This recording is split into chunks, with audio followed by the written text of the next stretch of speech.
All right, welcome back, everyone.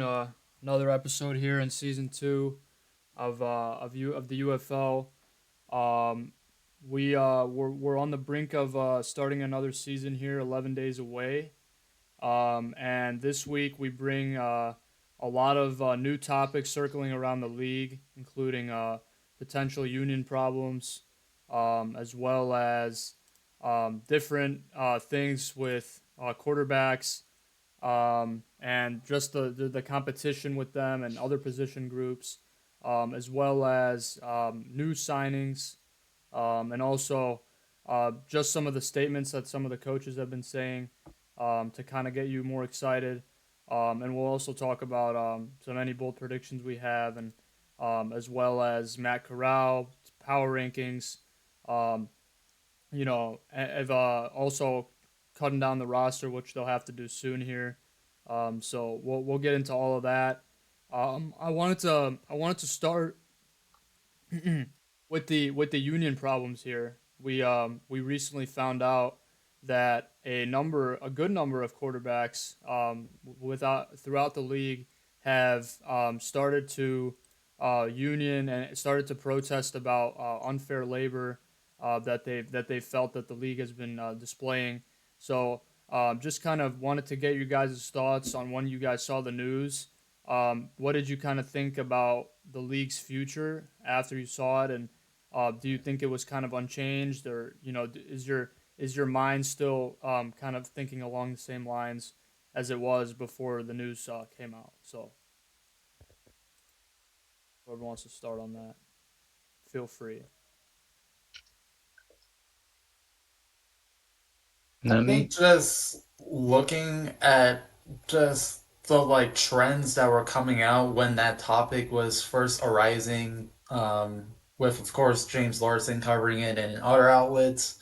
When I saw it, I didn't really know what to think at first. I was kind of mixed. I didn't why is all this happening a few weeks right before kickoff, but I think just letting it all dissect and seeing, just the different perspectives. I mean, I'm mixed about it. I mean, I do think that the players should be treated fairly, but at the same time, they have to know that this is still a league that is still young, still trying to grow, and at the same time, you're not going to get many opportunities like this. So in the end, they just. I think that the player unions, I think they're trying to, just creating a little extra drama than there needs to be. But I mean, I think with how things are looking, I think that the season is still gonna start off. But at the same time, this is not the kind of thing that should be going on. But with Quentin Dormady joining the fray and stuff, I could probably expand on it later on. But just right now, just have very mixed opinions on it. Yeah, see, I know Quentin Dormady is super interesting. He was cut without further explanation. He makes a claim saying, hey, look, they cut me because of my union activities. But a few hours prior before that, he was sent a video of his footwork and his throwing motion saying, this isn't good enough. This is not what we want. So he sees a video. He sees a text saying, "Hey, look, you're just not good enough for what we want." And then he says they cut me because of my union activities. That's interesting. Now, on the other hand, every other 23 quarterback held out. J.M.R. Smith didn't even show up to training camp. So, did they cut them? No. So, I don't I don't see it. I really don't see it because we would have seen Matt Corral get cut. We would have seen Manny Wilkins get cut. We would have seen Siobhan Cordero get cut. We would have seen everybody else get cut. But the fact is, Dormady's footwork probably wasn't good, to be honest.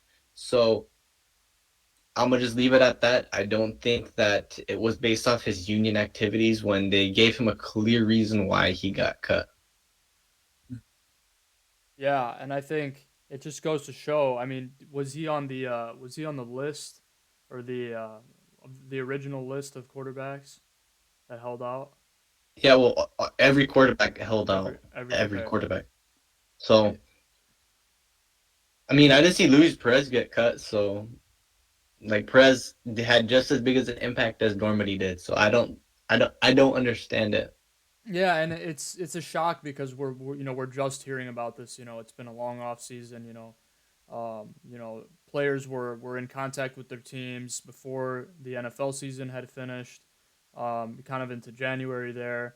But for us to just be hearing about it, it sounds like it might have been a developing thing, and they wanted to kind of get it out there as close as possible, just so that they can get their word out there and try to like really like before training camp, like they just in case anything happened, they wanted they wanted their word to be heard. And I mean, for the players, yeah, I also have mixed opinions about it. I mean, I know that this league's not like it's not built for like obviously there's great players in this league, but we don't always have the best facilities, right? There's things that might not be in the best interest for the players, like they're away from their families, still having the hub model in place.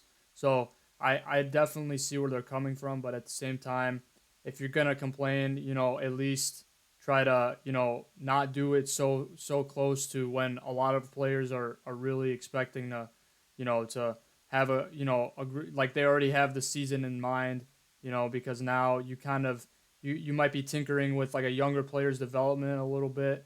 They're like, is this really a place for me, or should I have stayed in college, or should I have pursued my talents, elsewhere? So it really just I think it hurt a lot of young talent around the league. Although a lot of the talent is a little bit older, I think that the young talent was definitely affected.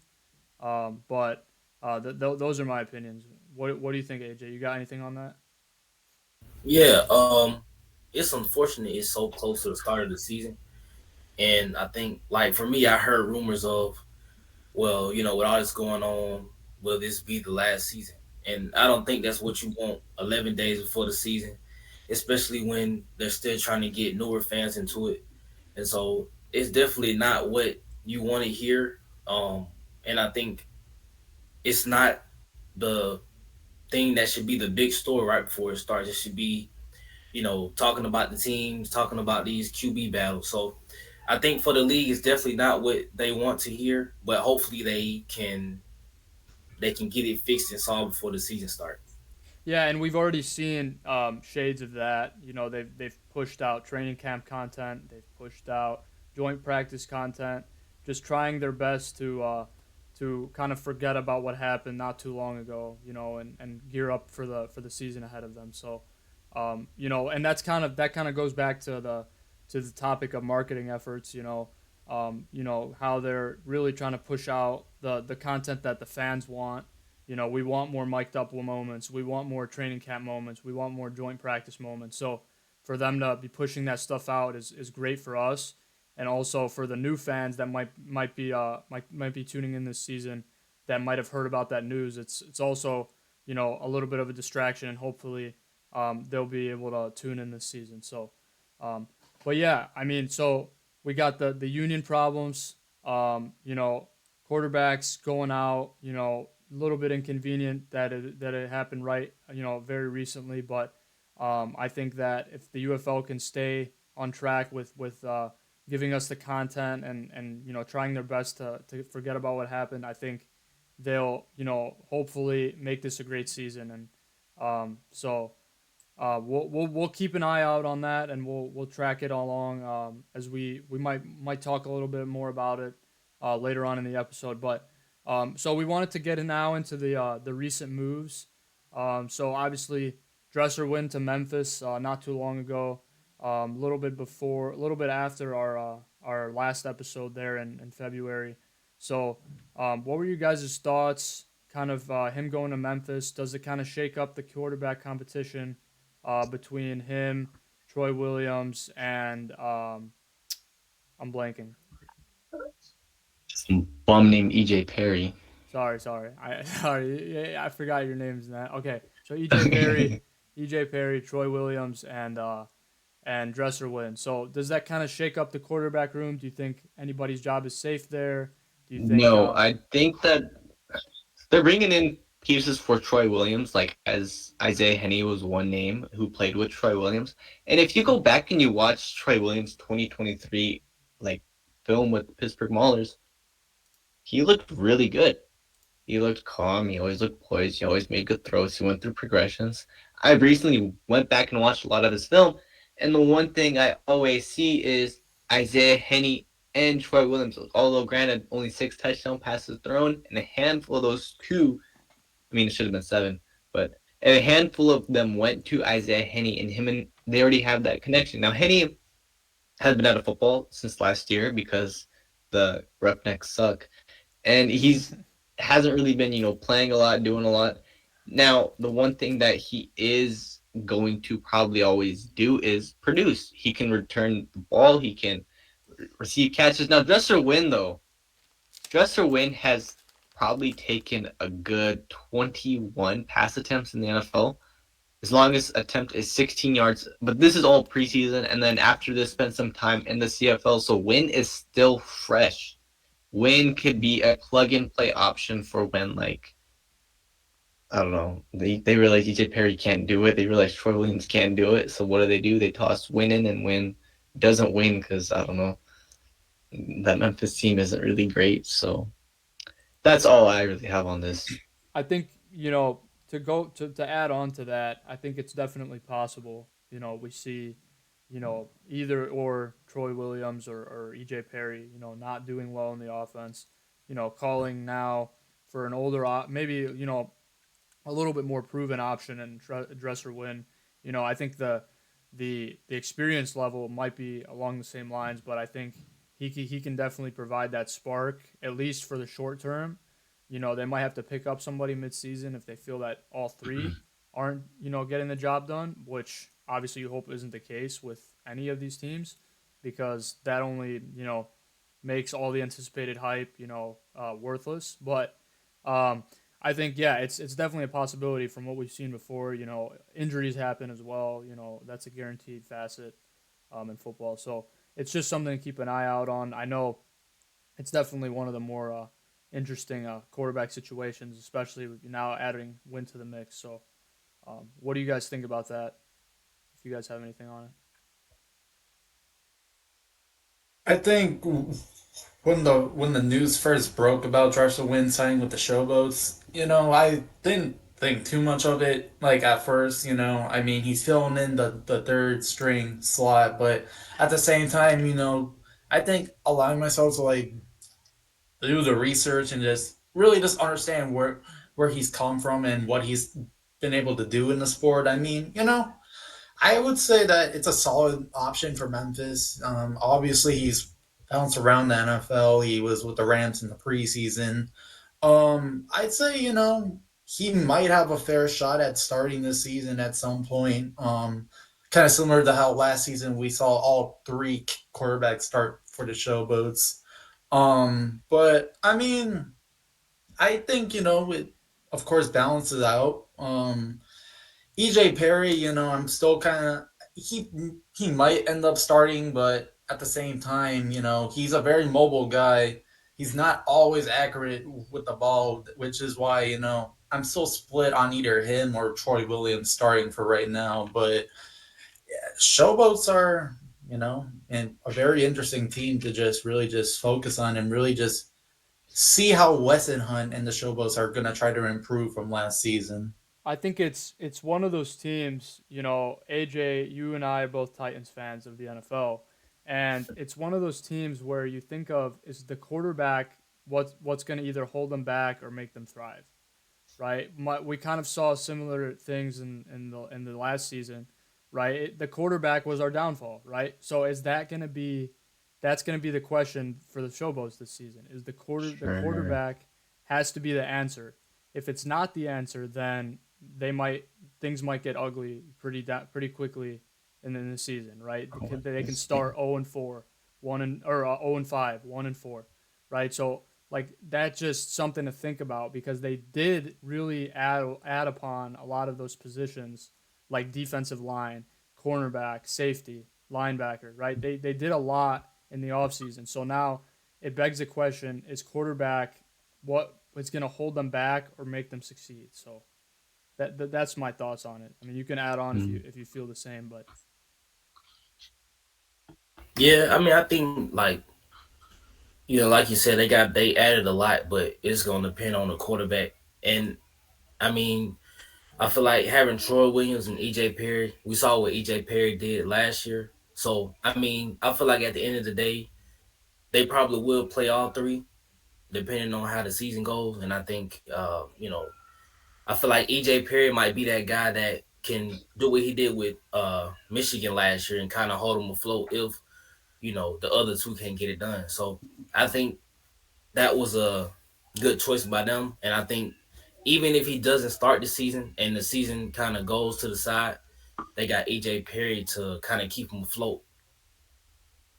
yeah, and it's weird because they like I think what Diego was mentioning, they have different skill sets. You know, EJ Perry might not be as accurate at times, but he brings that mobility. Troy Williams might have a little bit better accuracy, but then also has that mobility. But then maybe in those clutch moments doesn't always come through. So it just gives a lot of the QB room. You know, still we'll have questions up until the first game. So. Um, but yeah, I think we can go ahead and move on here to the next topic, which is the NFLPA statement. Raf, I think if you have it up, Oh, I don't have the PA statement, but I do have my own statement for the UFL. To yeah, boycott the UFL because of union issues. I'll be watching every game on Streamies to deflate their numbers. yeah, That's all I have. I don't have anything else about the union because, bro, the NFLPA is just, bro. I mean, the NFLPA is the reason why we have 18 games and yeah. pretty good CBA. So, I mean, technically, I wouldn't really say that the NFLPA is bad and they get pushed around by the NFL because, Well, I think they were just the statement was just a yeah, I summary. You know. know, they just stood with the quarterbacks, wanting to start a union, regarding this unfair I know. labor, Yeah. which, I mean, I don't know how we could really, speak on it because it's just, it's another organization, another league kind of just going on off the same thing. But I know that the NFL, is a big, it's a multi-billion-dollar organization. So now how do new fans look at how do new fans look at us, and Hmm. say to themselves like, oh, if the NFL is saying this, then is the league really something I should spend my money on? If they're going to games or merch, buy merch or watch Yeah. on TV. So it's just something to think about. But I mean, hopefully they don't look too heavily into that. I think more people have probably seen the UFL statement at this point. But No, yeah, no, I have actually heard from multiple sources actually saying the NFLPA wants nothing to do with the UFL. yeah, So they yeah, want absolutely like no partnership. But the funny thing is they make the statement saying we stand with the UFL.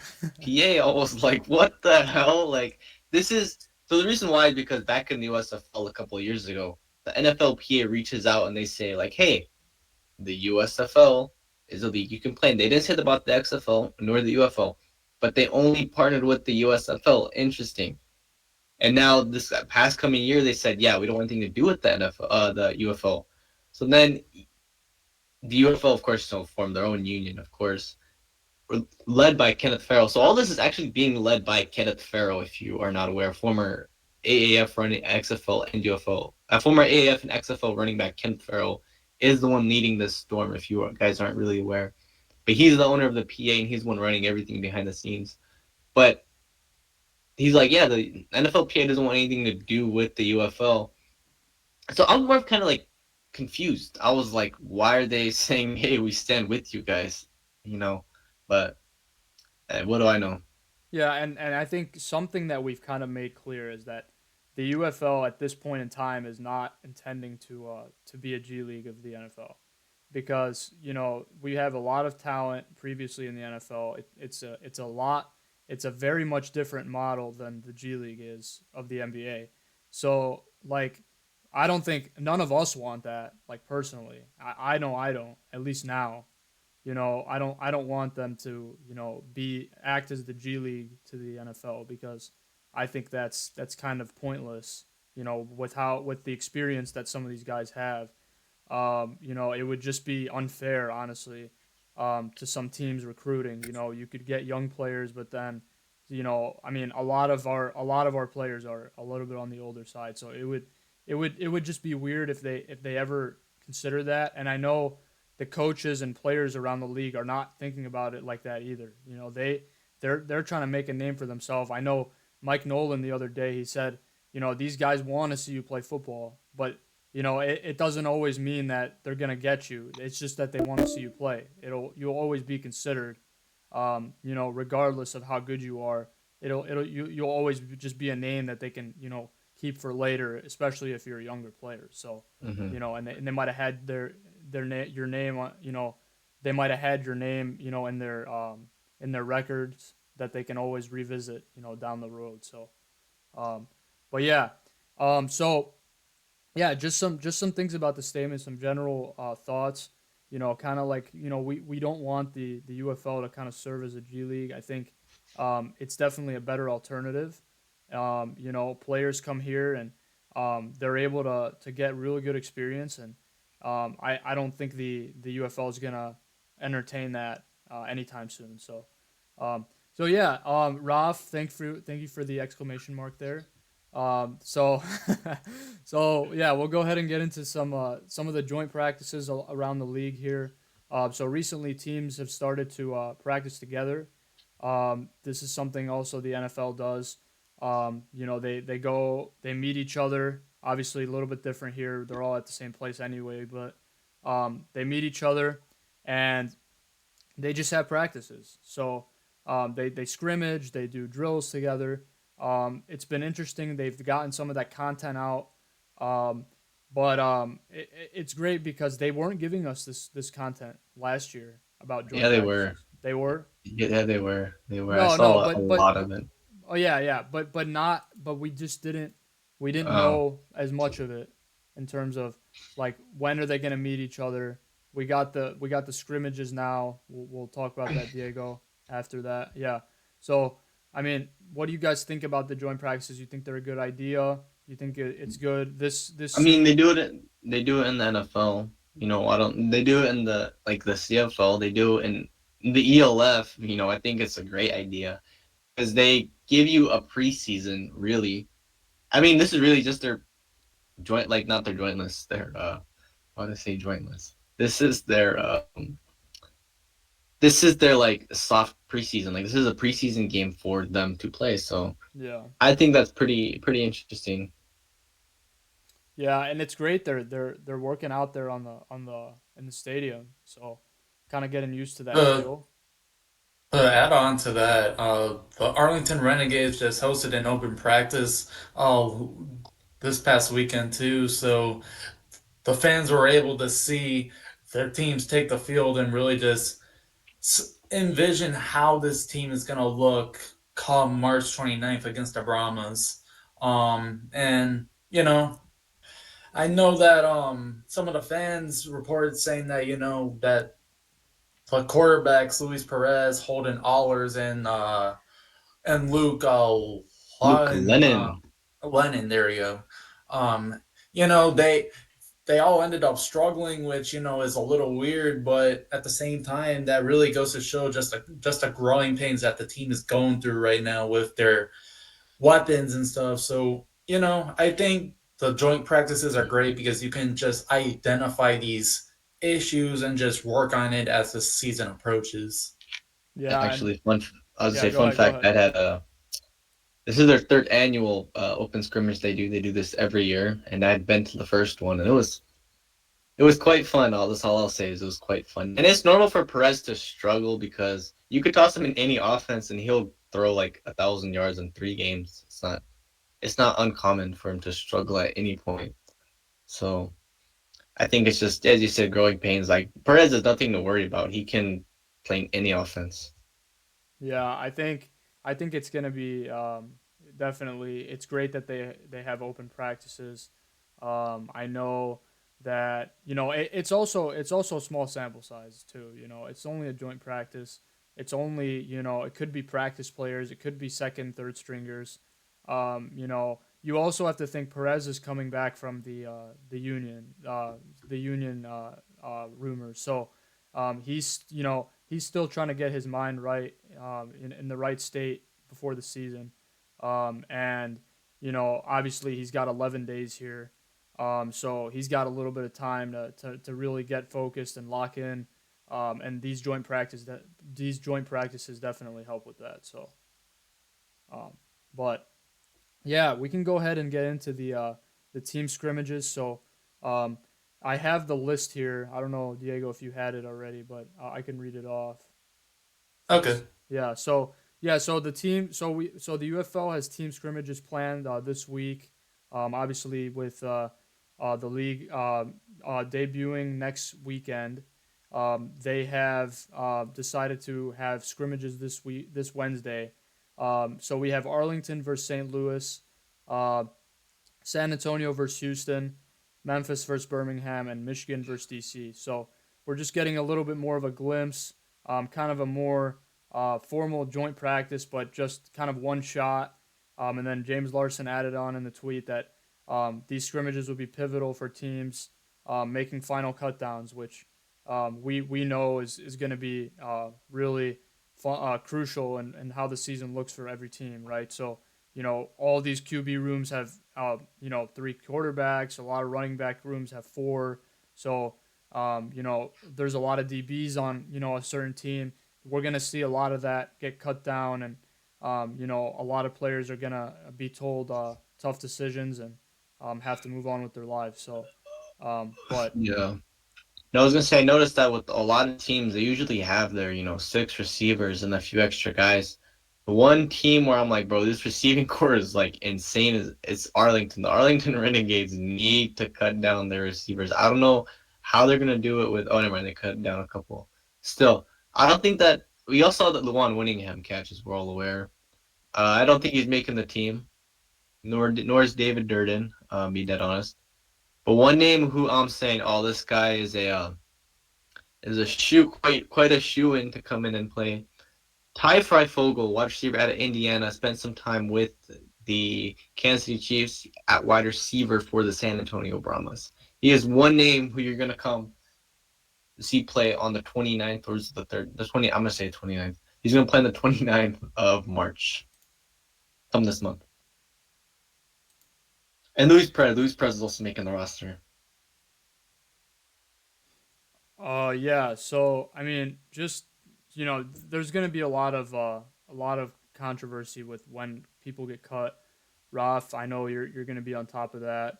Nope. Whenever somebody might get cut. So, I think it's definitely gonna be interesting, and I know you guys will be looking forward to that. So, um, what do you guys think? So yeah, I think so. We can get on here into the power rankings, which we'll go ahead and finish off here. I didn't tell you guys, but because I took so long to get set up, we only have 6 minutes, so maybe we can Yikes. go rapid fire here. Ralph, I wish Rapid I fire. wish we joined yours, Yeah, but I know. I had just made that and I was like, bro, you already made one, bro. But that's fine. no, we I'll can just do schedule out a day before. That's fine. no. So we can go Then do a day ahead before. and give each other's power rankings. We got until 9:30, so if you guys want to start, kind of look at AJ's if you kind of blanking. I know you're probably not, but if you want to go ahead and just share your power rankings, kind of like maybe who's the top team for you, who's gonna kind of be that team like hanging around in the division, not so much a contender, and then kind of your bottom feeders. So whoever wants to start, the floor is yours. I can start it off. All right. So for the guys who will be running the league, for the USFL division, I have Birmingham, which I mean it's kind of obvious. I mean we've kind of been running the show since 2022. Um, but next I have the Michigan Panthers in second. So kind of similar to how it looked in uh, 2024. I do think that they still have some good things going for them. Um, On the XFL side, this is where gets interesting. In first, you still got the St. Louis Battlehawks in first. A lot of their guys are coming back. Got a completely new QB room, and then in second place, this will be a shocker to some, but I have the Arlington Renegades in second. I do think that they will have a better season. Um, they will return to the playoffs. And obviously for the bottom feeders, on the USFL side, I would say I have it's kind of a toss up because it's kind of unpredictable with how this offseason is going. But I would say um, I'm gonna go Houston for third, and then unfortunately, sorry Ferris and Roth, but Memphis dead last. Um, No hard feelings. yeah, and then XFL side, I got the DC Defenders in third. I do think that they will take somewhat of a leap. For the Brahmas, I got no bias against them. I mean, yes, they did beat us in the regular season, but we still blew them out. But I do think that they will take somewhat of a misstep next season. That's just my hot take. Yeah. See, personally, I'm gonna just say this about that final number, the last spot with the Brahmas. This was the exact same thing we said last year, and they ended up like going to the championship. So we just don't know. At the 8th spot, though, I put the San Antonio Brahmas because I don't like this guy right here. Yeah. We have beef for no reason. I just decided to. At the 7th spot, we got this team from Memphis, the Memphis Showboats, because it's not good. But at the 6th spot, for no reason, we also have the Houston Roughnecks. At the 5th spot, I put the Birmingham Stallions at the 5th spot for for no reason. At the 4th spot, uh, you know what? I'll put the DC Defenders because I don't like the DC. I'm just gonna put it based on how I feel about the teams personally. At the 4th spot, give me the Michigan Panthers. At the 2 spot, give me the Battlehawks, and at the 1 spot, give me the Renegades. Those are my power rankings. Now, I mean, reality power rankings don't really mean anything. They're just people's lists on how good they think teams will be. So I'm just going based off how I feel about the teams right now. I mean, they're gonna change like tomorrow. So Yeah. Before we get going here, I know AJ, if you wanna go ahead and share yours. We got I'll three make it teams. real. I'll just give you three teams. I All right. think Birmingham's going to be the best. I think ooh, St. Louis will be somewhere in the middle because I think they're going to drop off because of the loss of AJ McCarron. I could be wrong. yeah, And you could then be wrong. I think DC is going to be another team that shocks us. I think I really like Spencer Sanders. It could be biased, but I think DC is going to do a lot better than we think they are. So I'm going to say my top two will be Birmingham and DC, and my bottom two will be Memphis and San Antonio because I think they got lucky last year. Yeah, Yeah. they got lucky to win 8 games. Very lucky. Yeah, they. I don't know. I think they're gonna Won drop off. 16. Them and San Antonio or and St. Louis. Yeah, I think Mm. that's valid. I think some teams are going to drop off. I kind of had similar rankings. I think St. Louis might drop off a little bit. I think Birmingham is still going to be the rulers for a little bit, but kind of down the stretch it's going to be interesting to see who takes care of business, when is everybody going to kind of figure out everybody out. So I think it'll be interesting to kind of see how it all unfolds. Um, we thank you for joining today's episode. I know we wish we had more time, but sometime I mean I think we covered a lot. And next week we do have a good episode on tap. We have Graham UFO update joining us. We have previously had an episode with him in our first season, but he will be joining us back again for a great time. And we'll get into more roster because it is going to happen this week, sorry. And we'll be talking a lot about roster cut downs at that time. So I know you guys are excited for that. It's been a little while. Super excited. Yeah. Yeah. So All right, guys, we're gonna go ahead and call it for this episode. And thank you guys for joining, and thank you everybody for All right. watching. Good night, everybody. Good night. See ya. Good night. See ya.